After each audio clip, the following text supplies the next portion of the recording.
میں دلی میں اپنے استاد سے تعلیم حاصل کرنے آیا ہوں۔ ان کی ایک شرط تھی کہ میں تعلیم حاصل کرنے سے پہلے ایک رات اس بازار میں بسر کروں۔ اب دونوں بہنوں کی حیرت میں اضافہ ہوا تو پوچھنے لگیں، اپنے استاد کا نام بتائیں۔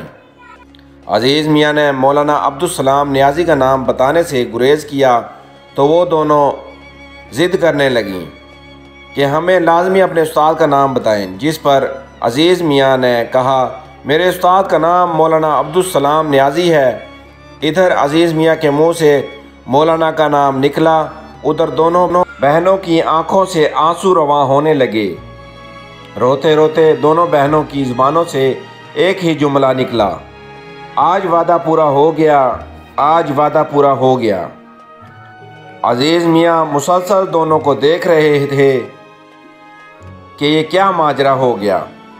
اب عزیز میاں نے ان سے دریافت کیا، کیا معاملہ ہے؟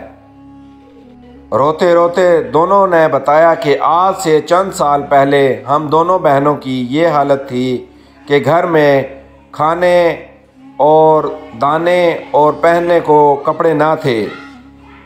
ہم مولانا کی خدمت میں درخواست گزار ہوئیں، اپنا مسئلہ بیان کیا اور دعا کی درخواست کی۔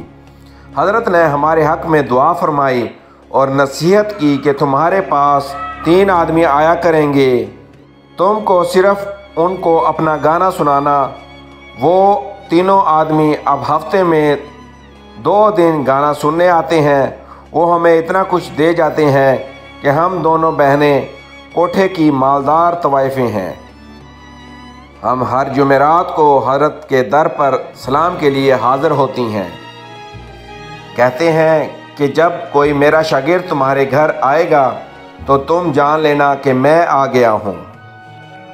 آج 8-10 برسوں کا انتظار تمام ہوا۔ یہ کہتے ہی چھوٹی بہن نے عزیز میاں کا سامان اٹھا کر کمرے میں رکھا۔ کھانے کا اہتمام کیا گیا۔ آرام کرنے کے لیے جو کمرہ عزیز میاں کو ملا وہ انتہائی صاف ستھرا تھا۔ صبح ناشتے کی میز پر بے شمار لوازمات سے سجی ہوئی تھی۔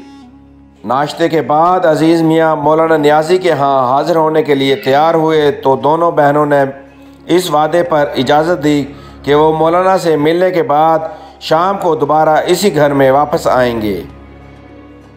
عزیز میاں جیسے مولانا کی خدمت میں حاضر ہوئے تو نیازی صاحب نے کہا کہ جی میاں، آپ کے لیے رہائش کا انتظام تو ٹھیک ہو گیا، کوئی مسئلہ تو درپیش نہیں ہوا؟ عزیز میاں نے دست برستہ عرض کیا، جناب کی کرم فرمائی ہے۔ اس کے بعد عزیز میاں حضرت نیازی کے شاگرد ہو گئے اور دن گزرنے کے بعد حسب وعدہ کوٹھے پر آ گئے۔ عزیز میاں تقریباً 1.25 سال مولانا عبدالسلام نیازی سے فتوحات مکیہ پڑھتے رہے۔ اس دوران دونوں بہنیں ہر صبح عزیز میاں سے واپس آنے کا وعدہ لیتیں۔ دونوں لڑکیوں نے عزیز میاں کے کپڑوں کا ناپ لے کر درزی کو دیا، درجنوں سوٹ بنوائے۔ ہر صبح جب عزیز میاں بیدار ہوتے ایک سوٹ ان کا منتظر ہوتا۔ ان سوٹوں کی جیبوں میں روزانہ اتنی رقم موجود ہوتی کہ عزیز میاں مالی مشکلات کا سامنا کیے بغیر نہ صرف تعلیم حاصل کر لی بلکہ اپنی لائبریری کے بہت سی کتب کو بھی خرید کر لیا۔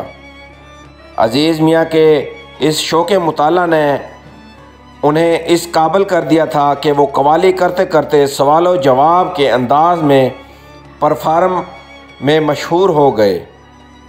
ایم.اے. سیاست، اردو اور فارسی کرنے والے عزیز میاں کی آخری آرام گاہ ملتان شریف میں ہے۔ انشاءاللہ ناظرین کرام جلد ایک نئی ویڈیو کے ساتھ آپ کی خدمت میں دوبارہ حاضر ہوں گے۔ ویڈیو پسند آنے کی صورت میں ہمارے اس چینل کو ضرور سبسکرائب کریں اور ساتھ دیے گئے بیل آئیکن کے بٹن کو ضرور کلک کریں تاکہ ہماری آئندہ آنے والی مزید معلوماتی ویڈیوز آپ تک بر وقت پہنچتی رہیں۔ اور ہماری آپ سے پرزور اپیل ہے کہ ہمارے اس چینل کو اپنے دوستوں عزیزوں کے ساتھ بھی شیئر کریں تاکہ ان تک بھی یہ مفید معلومات پہنچتی رہے۔ انشاءاللہ عزیز میاں کی ایک نئی ویڈیو کے ساتھ جلد آپ کی خدمت میں دوبارہ حاضر ہوں گے۔ دعاؤں میں یاد رکھیے گا، اور ہماری گزارش ہے کہ جب بھی آپ اکیلے ہوں تو حضور نبی کریم رؤوف الرحیم صلی اللہ علیہ وسلم پر درود پاک پڑھتے رہا کریں۔ اللہ نگہبان۔